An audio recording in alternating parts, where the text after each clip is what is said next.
Meus irmãos, meus amigos, obrigado por aqueles que estão nos assistindo todas as semanas.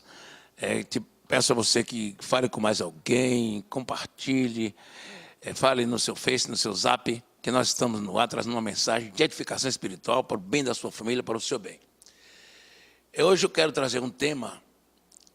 Meu tema hoje é resolvendo conflitos. Talvez eu fale outras vezes sobre isso. É um programa tão rápido, não dá para a gente resolver tudo. Eu quero chamar a sua atenção para um texto que fala de solução de conflitos. Gênesis 33, versículo 4. Então Esaú correu ao encontro, abraçou-o, lançou-se sobre o seu pescoço, beijou-o e choraram. Esse é um texto que reflete uma história de décadas de um conflito entre dois irmãos, Esaú e Jacó. Briga pelo poder, briga pelo reconhecimento do pai e da mãe, briga por espaço. Esse era o conflito que se instalou na família de Isaac e Rebeca. E foi tanto que Esaú quis matar seu irmão. Ele fugiu, passou 20 anos fora, distante, numa terra distante. Eles voltaram e aqui, se você ler toda a história, você vai ver que depois de altos e baixos, Esaú tinha uma caravana de 400 homens e estava pronto para atacar. E Deus teve misericórdia dos dois, que eles se perdoaram, se reconciliaram, se abraçaram, se beijaram. Tomara que todos os conflitos terminassem pelo menos assim. Mas existem conflitos históricos. Como você vê hoje, nós estamos vendo no Oriente Médio uma coisa que nunca acaba, que são todos parentes ali. Esse pessoal do Estado Islâmico também tem princípio dos palestinos. São todos palestinos que são descendentes de Abraão, na maioria dos casos, que se destroem, se matam constantemente numa violência extraordinária, terrível, avassaladora. Uma coisa tremenda acontece e nós ficamos questionando por que tantos conflitos se instalam. Desde o contexto internacional, mundial, até os contextos mais simples, entre marido e mulher, entre pais e filhos, entre irmãos de igreja, entre pastores. São conflitos contínuos, permanentes. E nós perguntamos, mas no Evangelho resolve isso? E por que as pessoas são tão conflitantes? Porque os conflitos continuam existindo, mesmo no lar onde há muito amor, existem conflitos. Eu quero dizer a você que desde que o homem pecou, o homem passou a ter uma série de defeitos, de males que o acompanham.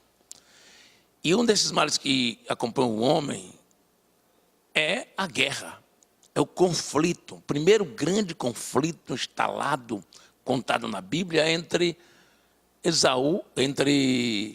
Abel e Caim. Caim se irou contra Abel e o matou. Não chegou a se instalar uma guerra, mas houve uma violência. Então, os conflitos se instalam por razões diversas. A primeira razão é o pecado que está no coração do homem. A Bíblia diz que enganoso é o coração. O pecado, o diabo que trouxe o pecado para o mundo, ele é o mentor dos conflitos, ele é o autor dos conflitos. E os conflitos existem, é fruto da natureza humana. A Bíblia diz que todos pecaram e carecem da graça de Deus e da glória de Deus.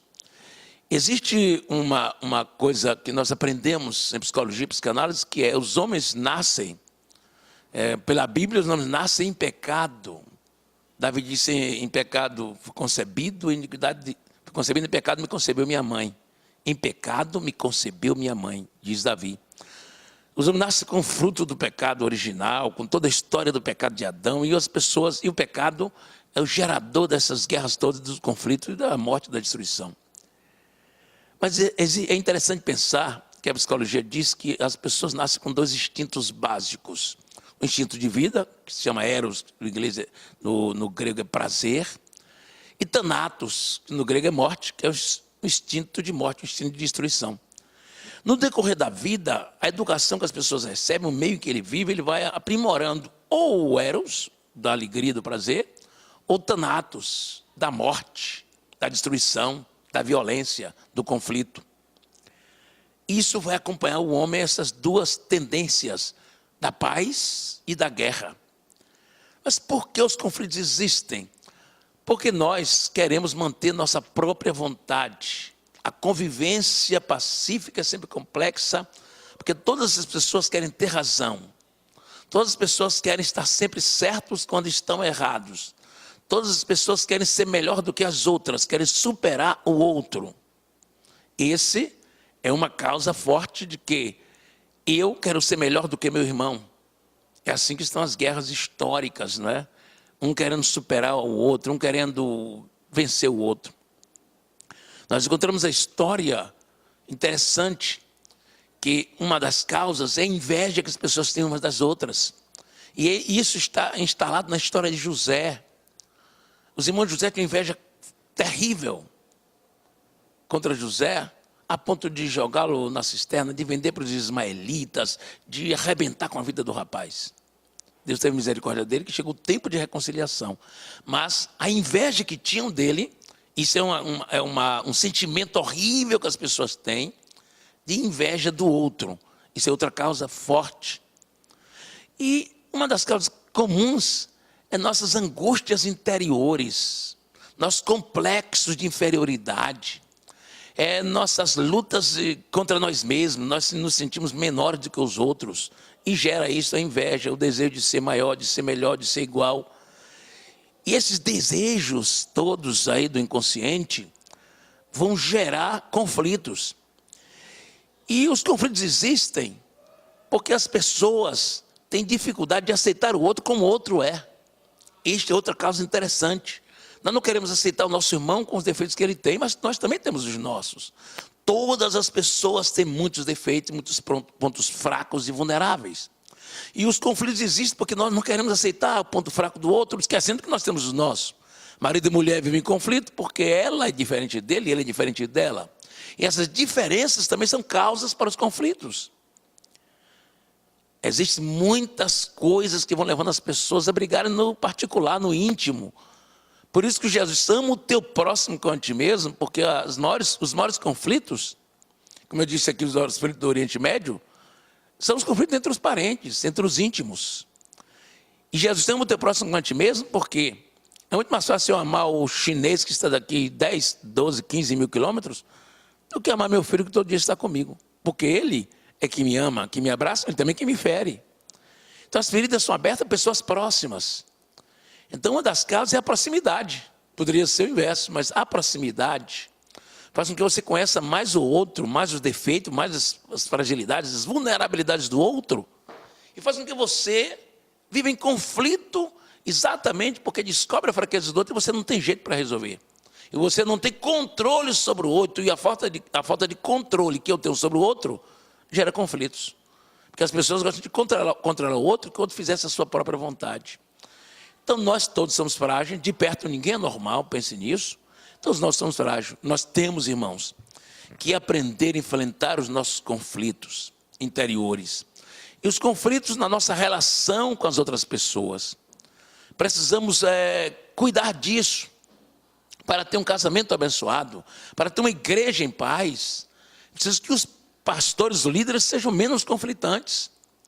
É preciso que o pastor tenha sabedoria para resolver os conflitos dos outros, como Salomão teve para resolver o problema daquelas duas mulheres e aquelas crianças, uma morta e outra viva. É preciso pedir sabedoria a Deus para enfrentar os meus próprios conflitos pessoais e com a minha família, e com as ovelhas do meu aprisco, do rebanho que o Senhor me deu para cuidar. Eu preciso ter sabedoria, porque o conflito jaz à porta todos os dias. E às vezes a gente vive com tantos conflitos, que a gente vive em guerra conosco mesmo, vive desesperado, adoece a gente, cria estresse, cria esgotamento, cria desânimo, cria desmotivação, leva à ansiedade. As mulheres têm mais depressão do que os homens, 2 vezes mais, porque nos conflitos as mulheres sofrem mais. Elas padecem mais no conflito, elas são mais ofendidas, feridas, elas têm mais emoções em relação aos conflitos, elas sofrem muito mais e choram 4 vezes mais do que o homem e se emocionam muito nos conflitos e sofrem muito também. Então os conflitos trazem muito sofrimento para as pessoas, trazem muita desagregação entre as pessoas, trazem muitas angústias entre as pessoas. E muito mais no meio, a igreja é uma família, uma comunidade, é um povo unido, um povo de Deus, um povo abençoado. E na oração do sacerdotal do Senhor Jesus, em João 17, ele apelou: Pai, eu quero que eles sejam um, que estejam unidos, que tenham paz entre eles. Como eu e tu somos um. Como Jesus e o Pai formam uma unidade, Jesus orou para que nós fôssemos uma unidade. Marido e mulher sejam uma unidade, família seja uma unidade, igreja seja uma unidade, o corpo de Cristo. E os conflitos se resolvem com o esforço contínuo das partes. Eu preciso aprender a lidar com o oposto, com o desconhecido, com o diferente. Quando eu não sei lidar com o diferente, eu vou produzir outros conflitos. E nós todos somos diferentes. Viver com o diferente, lidar com a diferença do outro respeitosamente, é o primeiro passo para a gente vencer os conflitos. Outra coisa importante é reconhecer que há um conflito.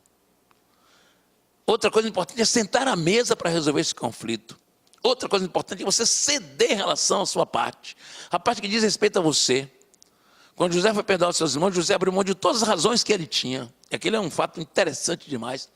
Como José abriu mão dos direitos que ele tinha de castigar seus irmãos, o direito que ele tinha de, como ele estava superior a eles, poderia muito bem se vingar naquela hora. Que hora fantástica para a vingança. Mas José chorou, se quebrantou, reconheceu o irmão, perdoou, ajudou, trouxe a família para perto, enriqueceu sua família, ajudou seu pai, ajudou seus irmãos. Esse é o caminho da libertação. Quem vive em conflito, não perdoa, vai ficar doente. Vai ter ansiedade, estresse, depressão e vai perder a graça de Deus, a presença de Deus na sua vida, porque o conflito é destruidor, o conflito gera depressão, ansiedade, estresse, angústia, separação, divisão, destruição de casamentos, briga dos pais pela posse dos filhos. O conflito vai gerar uma guerra, um inferno na vida das pessoas. E nós precisamos aprender, nos humilhar, nos quebrantar, pedir perdão, nos arrepender, conversar, sentar à mesa, abrir mão da nossa razão, abrir mão dos direitos que eu acho que eu tenho em relação ao outro, em relação àquele conflito. Eu preciso vencer isso. E você que é pastor, que é líder, que é chefe, que é gerente, que é empregado, que é amigo, que é inimigo, que faz parte da família, que é marido, que é esposa, que é pai, que é filho, que é pastor, que é ovelha. Todos nós temos que sentar à mesa da paz. José sentou à mesa com seu discípulo, com seus irmãos, e ele saiu e chorou, ele se quebrantou ali. Aquela mesa foi a mesa da paz e da reconciliação. Precisamos aprender com José. E aprender com Jesus quando ele diz assim: olha, Pai, perdoa porque não sabe o que fazer. Aquelas pessoas que estavam matando Jesus, destruindo sua vida, acabando com a sua imagem pública. Jesus disse assim: Pai, perdoa-os porque não sabem o que fazem. Eu já fui muito traído, porque uma coisa que destrói você é a traição. Caluniado, difamado. Eu tinha tudo para ser um deprimido, um derrotado, mas eu sou um vencedor, porque Jesus me ensinou. Eu estou lendo a Bíblia todos os dias, estou querendo aprender com Ele, estou lutando para aprender, estou me esforçando. Sou um pobre coitado, pecador igual a qualquer um outro, mas eu me esforço muito nisso. Isso para mim é fundamental. Eu não tenho que levar os meus ódios para a minha cama, eu não tenho que deixar o sol se pôr sobre a minha ira, eu não tenho que deixar os males que me fizeram me destruir. Jesus diz que bem-aventurado aqueles que, mentindo, disserem todo mal contra vós. Você é bem-aventurado. Se ele está mentindo de você, não sofra com isso. Se liberte dessa mentira caluniosa, difamatória, que arrebentou com o teu casamento, arrebentou com a tua vida, arrebentou com o teu coração, com a tua alma. Arrebentou com você. É preciso que você levante a cabeça, perdoe, porque quem perdoa são os heróis, os vencedores, homens grandes, mulheres grandiosas, perdoam. Jesus fez assim, nos ensinando isso: aprendei de mim, que sou manso e humilde de coração. Basta de guerras, de conflitos, de tiroteios emocionais, que nós estamos vivendo conflitos, guerras dentro das igrejas, no meio de pastores e no mundo muito mais. Irmãos, nós somos pregadores, profetas da paz. Não nutram contenda quando alguém diz: eu estou odiado com fulano, irado. Tira isso da cabeça dele, ora por ele. Tem muita gente que são aqueles que são semeadores de contenda. que é um dos males que o sábio Salomão fala, que esse é terrível. Aqueles que semeiam contendas entre irmãos. Então, uma das origens dos conflitos também é aqueles que semeiam contendas entre irmãos. E nós não somos desses, nós somos diferentes, nós somos servos de um Deus vivo, poderoso e que perdoou os nossos pecados, sendo maiores do que a nossa capacidade de vencê-los.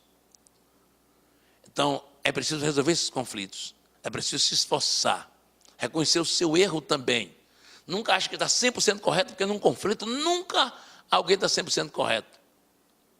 Se alguém estiver 100% correto, não é um conflito, é um ataque.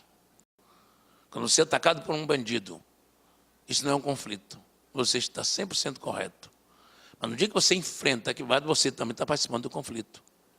Você enfrentou, deu tiro também no bandido, então você participou do conflito. Aí é um conflito. Mas quando você é atacado por outro, caluniado, difamado, isso não é um conflito. Estou me referindo ao conflito quando há uma briga, uma discórdia entre duas pessoas, ou entre duas famílias, ou entre duas nações. São conflitos.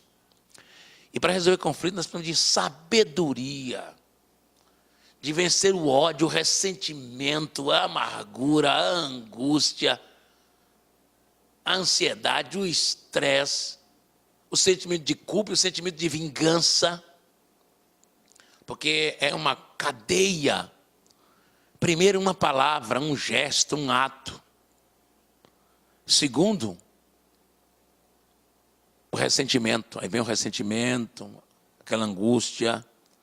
Depois do ressentimento, vem o ódio, o rancor. Depois do ódio, vem a amargura. Que a Bíblia fala que existe raiz e amargura, depois a amargura propriamente dita. Depois da amargura, vem o desejo de vingança. Que é o pior dos sentimentos que alguém pode ter, é desejar vingar-se do outro. Isso acontece no meio cristão também, de pessoas querendo se vingar, que só tem paz quando vingar a morte do seu amigo, do seu pai, da sua mãe. Essas coisas não resolvem, porque violência chama violência. Nós precisamos aprender a nos libertar e liberar o outro do seu ressentimento. Quando você perdoa, você libera o outro para viver.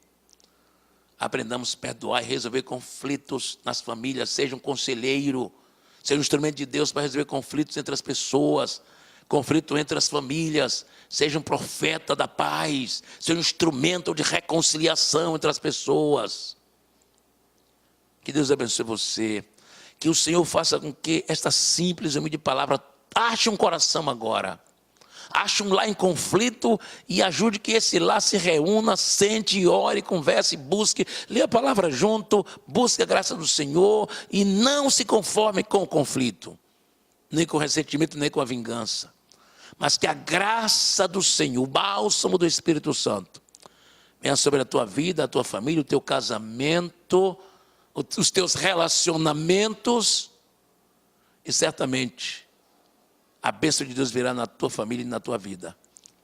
Que Deus nos ajude a vencer conflitos, debaixo da graça do Senhor, com sabedoria, perdoando e louvando o nome do Senhor. Louvado seja Deus, Deus abençoe cada família, e Deus abençoe você. Que hoje você ligue para alguém falando dessa mensagem, para que a pessoa vá lá e vá no YouTube e procure reflexões cristocêntricas e você vai abençoar mais a vida de alguém. Grande abraço, Deus abençoe você. Fica debaixo da graça do Senhor Jesus.